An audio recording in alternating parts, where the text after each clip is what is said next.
కార్తీక పురాణం 13వ అధ్యాయం కన్యాదాన ఫలం. ఓ జనక చక్రవర్తి, కార్తీక మాసంలో ఇంకను విధిగా చేయవలసిన ధర్మములు చాలా ఉన్నవి. వాటిని వివరించెదను. సావధానుడివై ఆలకింపుము. కార్తీక మాసంలో నదీ స్నానం ముఖ్యము. దానికంటే ఒక పేద బ్రాహ్మణుని కుమారునకు ఉపనయనము చేయుట ముఖ్యము.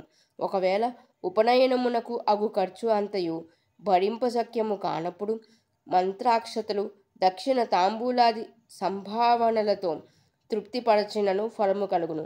ఈ విధముగా ఒక పేద బ్రాహ్మణ బాలునికి ఉపనయనము చేసిన ఎడల ఎంతటి మహాపాపములు చేసియున్నను, ఎంతటి దుష్కృతములు చేసియున్నను, ఎంతటి వ్యభిచారం చేసియున్నను ఆ పాపములన్నిటియూ పోవును.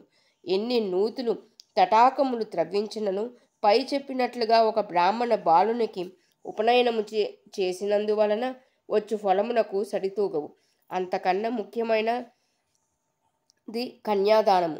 కార్తీక మాసమందు భక్తి శ్రద్ధలతో కన్యాదానము చేసిన ఎడల తాను తరించుటయే కాక తన పితృదేవతలను కూడా తరింపజేసిన వాడగును.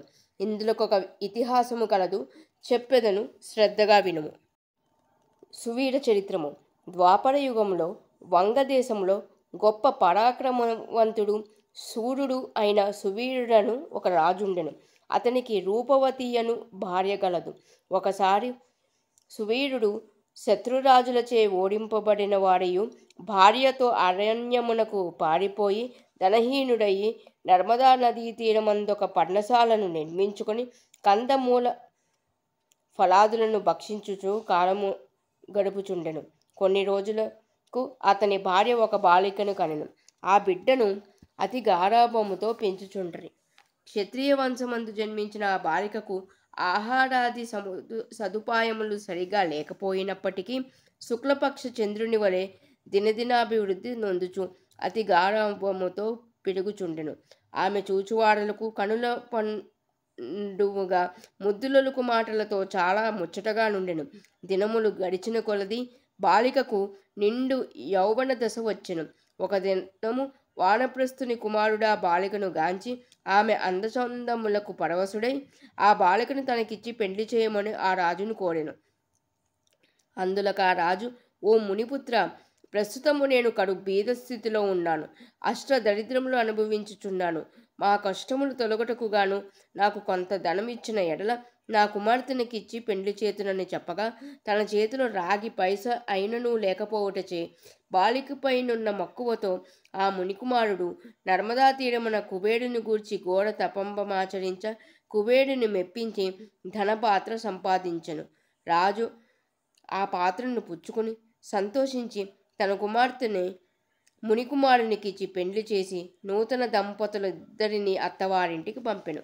అటులా కుమారుడు భార్యను వెంటబెట్టుకుని వెళ్ళి తల్లిదండ్రులను నమస్కరించి అంతవరకు జరిగిన వృత్తాంతమంతయు చెప్పి భార్యతో సుఖమును అనుభవించుచుండెను. సువీరుడు మునికుమారుడికిచ్చిన ధనపాత్రను తీసుకుని స్వేచ్ఛగా ఖర్చు పెట్టుచు భార్యతో సుఖంగా ఉండెను. అటుల కొంతకాలం జరిగిన తర్వాత ఆ రాజు భార్యామణి మరొక బాలికను కనెను. ఆ బిడ్డకు కూడా యుక్త వయస్సు రాగానే మరలా ఎవరికైనా ధనమునకు అమ్మవచ్చునన్న ఆశతో ఎదురు చూచుచుండెను. ఒకానొక సాధు పుంగవుడు తపతీ నది తీరము నుండి నర్మదా నదీ తీరమునకు స్నానార్థమై వచ్చుచు దారిలోనున్న సువీరుని కలుసుకుని, ఓయి, నీవెవ్వడవు? నీ ముఖ వర్చస్సు చూడ రాజవంశమునందు జన్మించిన వాని వలె ఉన్నావు. నీవి అరణ్యమందు భార్యా బిడ్డలతో వసించుటకు కారణమేమి అని ప్రశ్నించగా సువీరుడు, మహానుభావ, నేను వంగదేశము నేలుచుండెడి సువీరుడను రాజును. నా రాజ్యమున శత్రువును ఆక్రమించుటచే భార్యా సమేతముగా ఈ అడవిలో నివసించుచున్నాను. దరిద్రము కంటే కష్టమేదియును లేదు. పుత్రశోకము కంటే గొప్ప దుఃఖము లేదు. అటులనే భార్యా వియోగము కంటే గొప్ప సంతాపము మరొకటి లేదు. అందుచే రాజ్యభ్రష్టుడనయి నందున ఈ కారడవిలోనే సకుటుంబముగా బ్రతుకుచున్నాను. నాకు 2 కుమార్తెలు. అందు మొదటి కుమార్తెను ఒక మునిపుత్రునికిచ్చి వాని వద్ద కొంత ధనము పుచ్చుకుంటిని. దానితోనే ఇంతవరకు కాలక్షేపము చేయుచున్నాను అని చెప్పగా, ఓ రాజా, నీవు ఎంతటి దరిద్రుడు అయినను ధర్మ సూక్ష్మము ఆలోచింపక కన్య నమ్ముకొంటివి. కన్యా విక్రయము మహాపాతకములలో ఒకటి. కన్యను విక్రయించిన వారు అసిపత్రవనమును నరకమును అనుభవింతురు. ఆ ద్రవ్యంతో దేవముని పితృదేవత పిత్ర్యర్థమై ఏ వ్రతము చేసినను వారు నశింతురు. అదియును గాక కన్యా విక్రయము చేసిన వారికి పితృదేవతలు పుత్ర సంతతి కలగకుండా శపింతురు. అటులనే కన్యను ధనము ఇచ్చుకొని పెండ్లాడిన వాడు చేయు గృహస్థ ధర్మములు వ్యర్థమగుటయే కాక అతడు మహానరకమును అనుభవించును. కన్యా విక్రయము చేసిన వారికి ఎట్టి ప్రాయశ్చిత్తము లేదని పెద్దలు వక్కానించియే ఉన్నారు. కావున రాబోయే కార్తీక మాసమున నీ రెండవ కుమార్తెను నీ శక్తి కొలది బంగారు ఆభరణములతో అలంకరించి సదాచార సంపన్నునకు ధర్మబుద్ధి గలవానికి కన్యాదానము చేయును. అటుల చేసిన ఎడల గంగా స్నానమునరించిన ఫలము, అశ్వమేధ యాగము చేసిన ఫలమును పొందుటయే కాక మొదటి కన్యను అమ్మిన దాని పాపఫలము కూడా తొలగిపోవును అని రాజునకు హితోపదేశము చేయగా, అందులక రాజు చిరునవ్వు నవ్వి, ఓ మునివర్య, దేహసుఖము కంటే దాన ధర్మముల వలన వచ్చిన ఫలము ఎక్కువ. తాను బ్రతికుండా భార్యా బిడ్డలతోనూ సిరి సంపదలతోనూ సుఖముగా ఉండక చనిపోయిన తరువాత వచ్చేదేదో మోక్షము కొరకు ప్రస్తుతమున్న అవకాశమును చేతులారా జార విడవమంటారా? ధనము బంగారము కలవాడే ప్రస్తుతము లోకంలో రాణింపగలరు. కానీ ముక్కు మూసుకొని నోరు మూసుకొని బక్క చిక్కి శల్యమైనున్న వారిని లోకము గుర్తిస్తుందా, గౌరవిస్తుందా? ఐహిక సుఖములే గొప్ప సుఖములు కాన నా రెండవ కుమార్తెయు కూడా నేను అడిగినంత ధనము ఎవరిత్తురో వారికి ఇచ్చి పెండ్లి చేయుదును గాని కన్యాదానం మాత్రం చేయును అని నిక్కచ్చుగా చెప్పెను. ఆ మాటలకు సన్యాసి ఆశ్చర్యపడి తన దారిన తాను వెడలిపోయాను. మరికొన్ని దినములకు సువీరుడు మరణించెను. వెంటనే యమభటులు వచ్చి వానిని తీసుకుని పోయి యమలోకంలో అసిపత్రవనమను నరక భాగమున పడవేసి అనేక విధములుగా బాధించిరి. సువీరుని పూర్వీకుడైన శృతకీర్తి అను రాజు ధర్మయుక్తంగా ప్రజలను పాలించి ధర్మాత్ముడై మృతి చెందిన పిమ్మట స్వర్గమందు సర్వ సౌఖ్యములు అనుభవించుచుండెను. సువీరుడు చేసిన కన్యా విక్రయము వలన ఆ శృతకీర్తిని కూడా యమకింకరులు పాశములతో బంధించి స్వర్గము నుండి నరకమునకు తీసుకుని వచ్చిరి.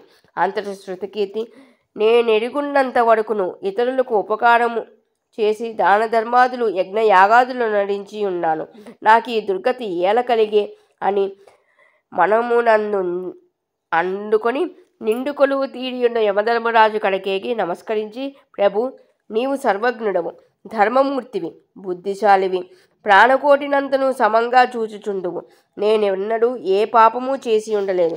నన్ను స్వర్గములోకము నుండి నరకలోకము తోడుకొని వచ్చుటకు కారణమేమి, సెలవివ్వండి అని ప్రాధేయపడెను. అంత యమధర్మరాజు శృతకీర్తిని గాంచి, శృతకీర్తి, నీవు న్యాయమూర్తివి, ధర్మజ్ఞుడవు, నీవెటువంటి దురాచారము గాని చేసి ఉండలేదు. అయిననేమి, నీ వంశీయుడగు సువీరుడు తన జ్యేష్ఠపుత్రికను ధనమున కాశించి అమ్ముకొనెను.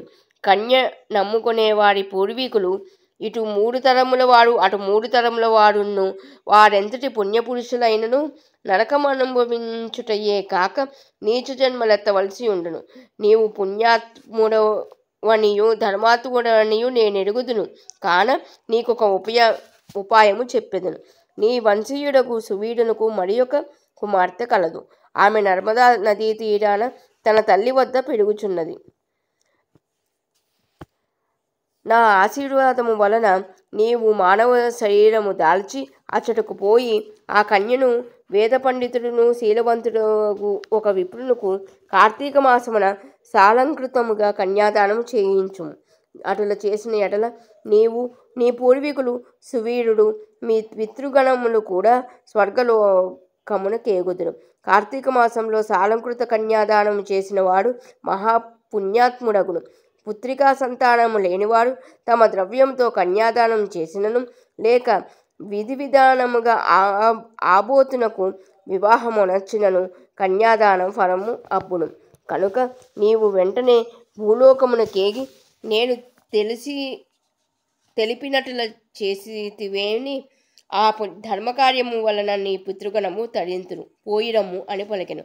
శృతకీర్తి యమునకు నమస్కరించి సెలవు తీసుకుని నర్మదా తీరమున ఒక పర్ణకుటీరంలో నివసించుచున్న సువీరుని భార్యను కుమార్తెను చూసి సంతోషపడి ఆమెతో యావత్తు విషయములు వివరించి కార్తీక మాసమున సువీరుని రెండవ కుమార్తెను సాలంకృత కన్యాదాన పూర్వకంగా చతుర్వేదములు చదివిన యొక్క బ్రాహ్మణ యువనికి ఇచ్చి అతి వైభవముగా వివాహము చేసెను.